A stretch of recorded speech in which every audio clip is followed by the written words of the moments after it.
Bonjour, heureux de vous retrouver sur For Change pour un nouveau numéro de Lex Inside, votre émission consacrée à l'actualité juridique. Au programme de ce numéro, on va parler des attributions gratuites d'actions à l'aune de la loi sur le partage de la valeur avec Faustine Paoluzzo, consul chez Duroc Partners. On évoquera ensuite la sécurité numérique des cabinets d'avocats avec Philippe Baron, président de la commission numérique du CNB. Et enfin, on parlera IA générative, quels sont les risques professionnels et les enjeux juridiques avec Pascal Alix, avocat et doctorant en droit sur l'IA. Voilà pour les titres, c'est parti pour Lex Inside.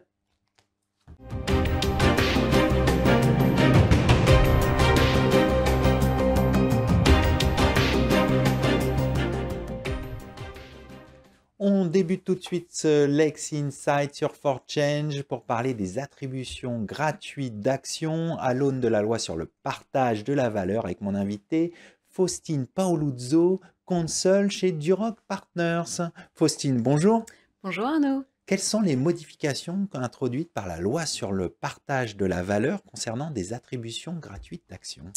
Alors, les attributions gratuites d'actions, je ne sais pas si tous les téléspectateurs le savent, mais c'est un outil d'intéressement vraiment capital et très utilisé, donc pour intéresser les salariés, les mandataires sociaux de différents types d'entreprises. Et il y a eu effectivement des assouplissements, des améliorations très récemment, donc avec la loi du 29 novembre 2023. Alors, si on peut n'évoquer que quelques-uns des points d'amélioration, il y a notamment eu effectivement le rehaussement du plafond, parce qu'on ne peut pas attribuer 100% de son capital en actions gratuites, mais seulement 10% sous l'empire de l'ancienne loi. Désormais, ce plafond, il est augmenté. Maintenant, c'est 15%.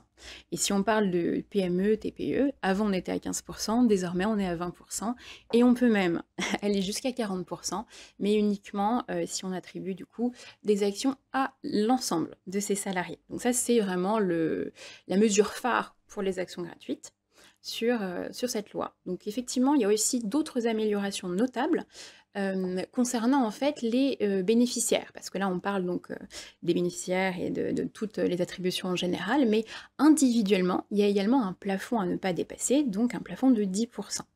Voilà. Et effectivement, désormais, ce plafond, en fait, on va venir le calculer de manière un petit peu différente. On va venir regarder, donc, si une personne, à titre individuel, dépasse ce seuil, mais avec des actions qu'elle détient depuis plus de 7 ans. Si effectivement c'est des actions qu'elle détient depuis plus de 7 ans, on ne va pas les comptabiliser. Si c'est des actions qu'elle détient de manière indirecte, donc via une société par exemple, on ne va pas non plus les comptabiliser. Voilà pour les grands assouplissements et améliorations. Alors rentrons maintenant dans le concret. Est-ce que vous pourriez nous donner un exemple sur la manière dont laquelle cette loi impacte la distribution des actions gratuites concrètement? Alors, je vais vous donner un exemple. Alors, on discutait justement des améliorations à titre individuel. Donc, par exemple, un fondateur donc, qui a créé une société il y a une vingtaine d'années, il continue donc toujours à y travailler. Et donc cette société, elle a vécu pas mal de choses, des augmentations de capital, d'entre capital de salariés ou autres.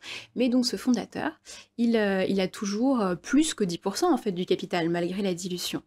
Et comment en fait l'intéresser? On ne peut pas lui attribuer de BSPCE parce qu'effectivement il y a plus de 15 ans, et on ne pourra pas utiliser les actions gratuites sous l'empire de l'ancienne loi, effectivement. Donc désormais, et effectivement, on peut le faire parce que ces actions, s'il les détient depuis la création de sa société, bah, ça fait plus de 7 ans. Donc c'est, voilà, pour lui en tout cas, ça serait une amélioration certaine. Donc on vient de voir les principales modifications introduites par la loi sur le partage de la valeur. Est-ce Mhm. que le législateur aurait pu aller plus loin selon vous?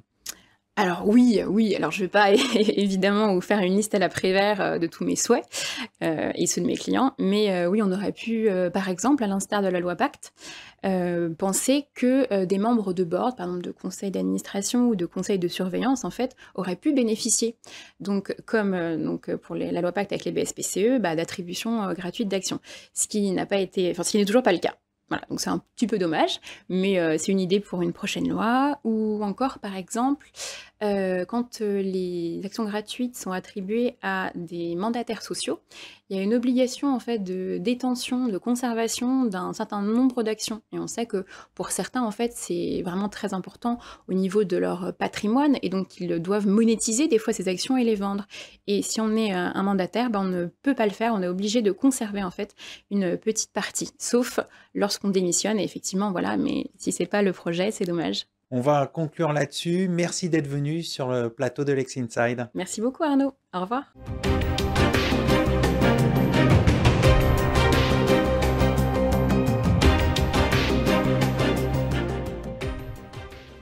Quelle sécurité numérique pour les cabinets d'avocats? On en parle tout de suite avec mon invité, Philippe Baron, président de la commission numérique du CNB. Philippe, bonjour. Bonjour Arnaud. Pouvez-vous nous donner un aperçu des principaux risques numériques auxquels sont exposés les cabinets d'avocats? Alors, ils sont de deux types, des risques de piratage, des risques d'escroquerie. Des risques de piratage parce qu'on a des données qui sont des données sensibles, des données stratégiques, des données confidentielles, et ça intéresse bien sûr les pirates, et des risques d'escroquerie parce qu'on a des fonds de clients qui transitent sur nos comptes professionnels, et bien évidemment, comme tout le monde actuellement, on a des risques d'escroquerie concernant ces fonds. Alors, vous venez d'évoquer les risques. Quels sont les outils mis en place par le CNB pour garantir la sécurité numérique des cabinets d'avocats? Ils sont très nombreux parce qu'on a un espace avocat destiné à tous les avocats français, avec dedans pas moins de 26 outils qui sont gérés par le CNB. Dans ces outils, il y a des outils d'authentification, des outils de messagerie professionnelle sécurisée, et puis des outils de partage de fichiers sécurisés. En quoi consistent les systèmes de communication sécurisés comme la clé avocat ou encore Identitas? En fait, la clé, c'est une porte d'entrée aux outils et notamment ceux avec les juridictions. Donc on a une clé qui est une clé qui est comme ça, une petite clé RPVA, appelée aussi clé avocat, qui nous sert à nous authentifier au plus haut niveau de sécurité et sur les messageries pénales, civiles. Puis on a une autre authentification, un peu comme les banques, avec une authentification mot de passe identifiant, et on reçoit un SMS. Ça nous permet notamment de nous connecter dans les tribunaux. Il y a des Wi-Fi dans les tribunaux, on peut s'y connecter avec cela. Alors, comment ces outils contribuent-ils à la sécurité des échanges électroniques, comme que vous venez d'évoquer? En fait, premièrement, ils nous permettent d'être certains qu'on a affaire à un avocat, puisqu'on a une table nationale des avocats qui est mise à jour toutes les nuits, et ces outils permettent d'assurer qu'on a bien affaire à un avocat. Puis deuxièmement, ces outils nous permettent d'être certains de l'application des règles du RGPD. Alors le CNB a voté un plan cybersécurité en décembre 2022 qui prévoit un investissement important. Quels sont les aspects principaux de ce plan et comment sont-ils censés renforcer la sécurité des cabinets d'avocats? C'est un plan, deux types de mesures, des mesures préventives et des mesures curatives. Curatives pour ceux qui malheureusement sont victimes, on met en place des mesures. Mais préventif, on a fait beaucoup de choses. On a tout d'abord décidé de former les avocats, de les sensibiliser aux cyber-risques. Ça a donné lieu à un guide qui est sorti en novembre, en même temps qu'une journée spécifique de formation avec tous les acteurs de la cybersécurité. Et puis, une messagerie sécurisée, on va lancer, puisqu'elle est lancée le 14 février 2024, une messagerie avec, pour chaque avocat français, une adresse prénom.nom @avocat.fr, permettant de travailler sur des clouds sécurisés, de travailler avec tous les instruments de sécurité possibles et imaginables. Évoquons le futur, quelles sont les perspectives du plan cyber? Alors, plusieurs pistes, des pistes de formation, bien évidemment, des pistes aussi, sans doute, de labellisation de produits. Je crois qu'il y a un moment donné où il faudra qu'on fasse, comme l'ANSSI, des labellisations de produits qui sont des produits sécurs, pour que les cabinets d'avocats ne tombent pas dans les ChatGPT, par exemple, avec les difficultés de nos données, qui, je le rappelle, sont des données confidentielles, secrètes, et nos clients ne seraient pas tout à fait ravis de savoir que nos données sont piratées. On va conclure là-dessus. Merci Philippe Baron d'être venu sur notre plateau. Merci.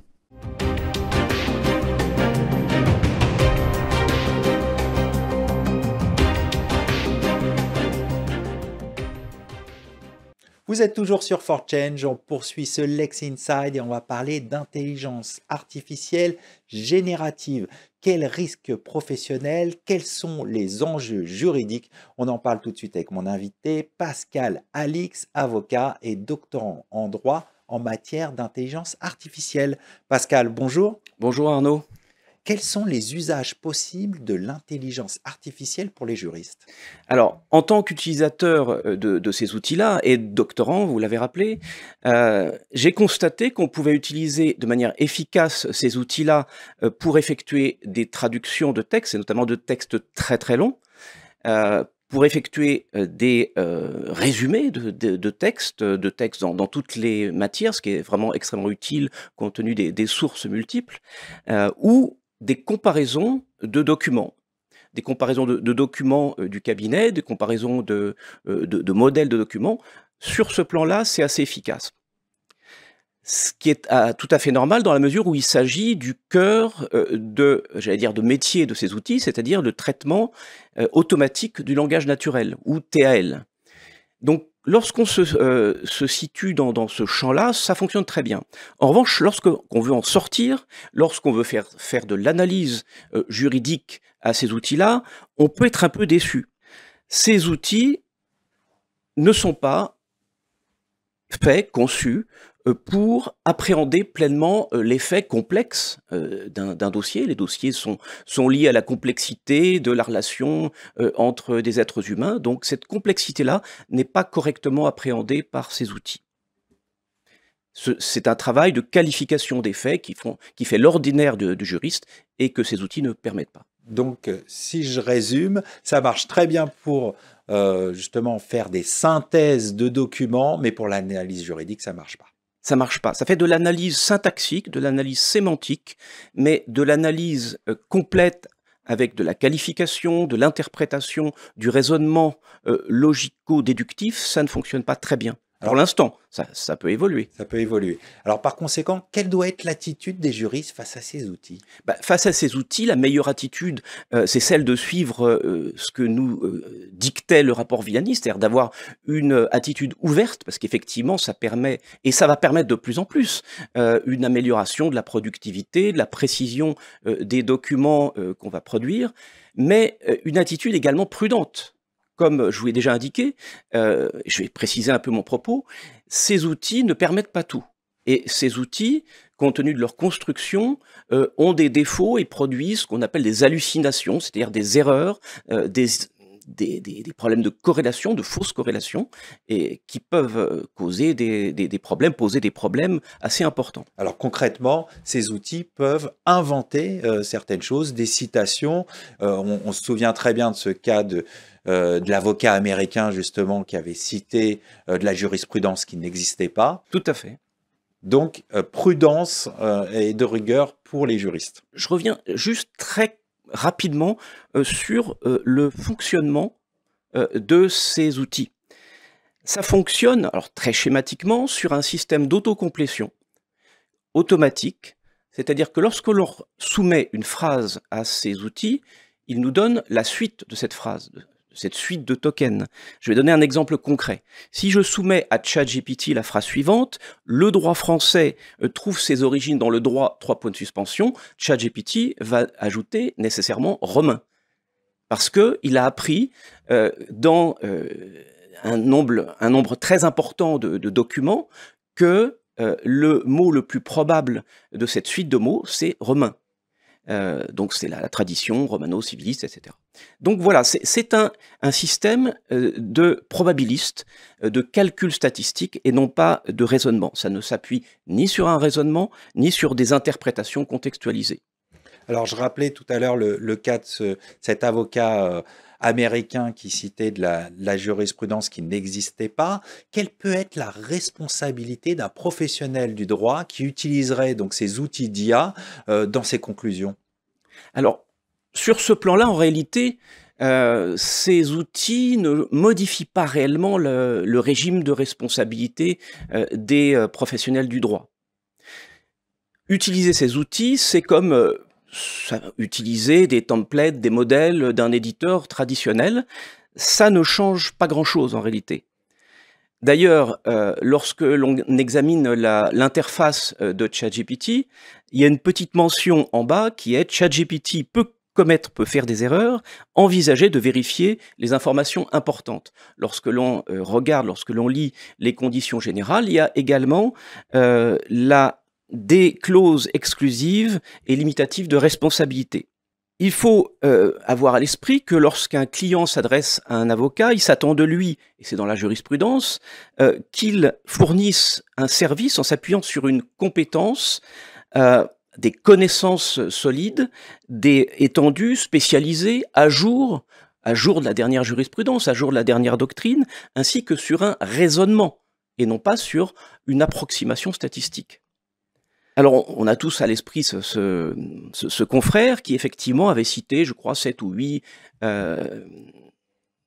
décisions qui étaient totalement inventées par ChatGPT. Alors, le résultat, c'est qu'il a été sanctionné sur le plan disciplinaire. Donc, voilà. Donc, le résultat, c'est la sanction disciplinaire. C'est ça. C'est-à-dire que le résultat, c'est que il y a une sanction disciplinaire et éventuellement l'engagement d'une responsabilité à l'égard du client. Bien sûr. Si on ne procède pas à des vérifications. Quand on est avocat, ces vérifications, c'est pas nouveau évidemment, on a toujours dû vérifier nos sources, mais là il ne faut pas se laisser berner par cet outil avec son aspect anthropomorphe, avec le jeu, avec cette sensation qu'on a l'impression de parler à un humain alors qu'on parle à une machine.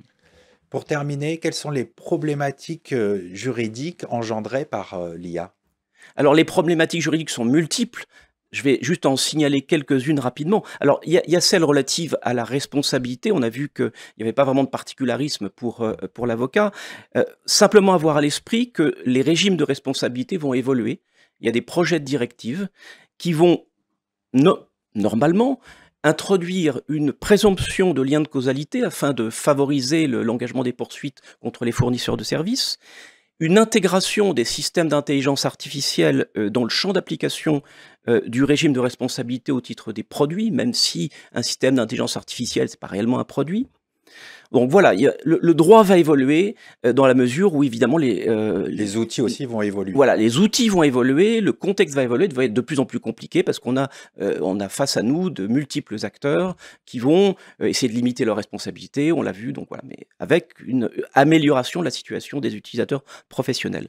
Le deuxième point, et qui est probablement notamment pour les avocats, le plus important, c'est la question de la confidentialité. Il y a des exigences minimales, c'est celle d'assurer la protection des données à caractère personnel et des données stratégiques des entreprises. Alors, que faire pour ça? La première des précautions, c'est d'anonymiser les documents que l'on soumet à ces instruments, à ces outils.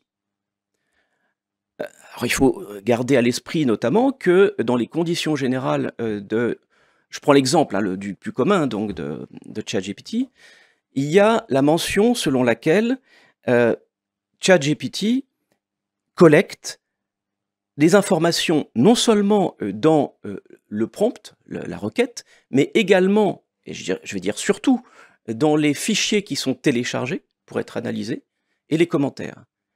Les conditions générales indiquent par ailleurs que ces données sont réutilisées. Voilà, donc il n'y a absolument pas de garantie quand on utilise des grands outils. Concrètement, toutes les données que l'on met dans ces outils, elles sont partagées avec. Elles sont partagées, réutilisées, on ne sait pas dans quelles conditions réellement. Ce n'est pas indiqué dans les conditions générales. Alors il y a d'autres éditeurs qui garantissent la confidentialité, bon, il faut voir ça au cas par cas. Alors le dernier point, c'est celui de la propriété intellectuelle. C'est une question extrêmement complexe qui n'a pas encore de solution, de résultat aujourd'hui. Il faut juste avoir à l'esprit qu'on n'est pas certain, enfin on ne sait pas si ce qui est généré par l'outil est ou non une œuvre de l'esprit. On ne connaît absolument pas aujourd'hui, en tout cas, son régime juridique. On ne sait pas si c'est une œuvre collective, une œuvre de collaboration ou autre.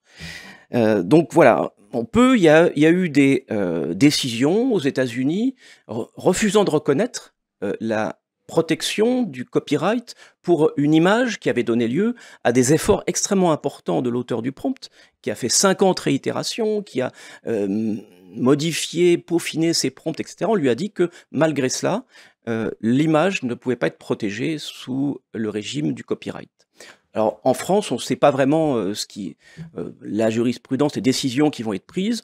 On peut peut-être imaginer que, en fonction d'un effort extrêmement important, l'auteur du prompt pourra peut-être être reconnu comme étant l'auteur d'une œuvre de l'esprit protégé, mais aujourd'hui, on n'en sait rien en réalité. Bon, à suivre, on voit qu'il y a encore beaucoup de questions juridiques qui se posent autour de l'IA générative. Merci Pascal Alix d'être venu sur notre plateau. Je vous en prie.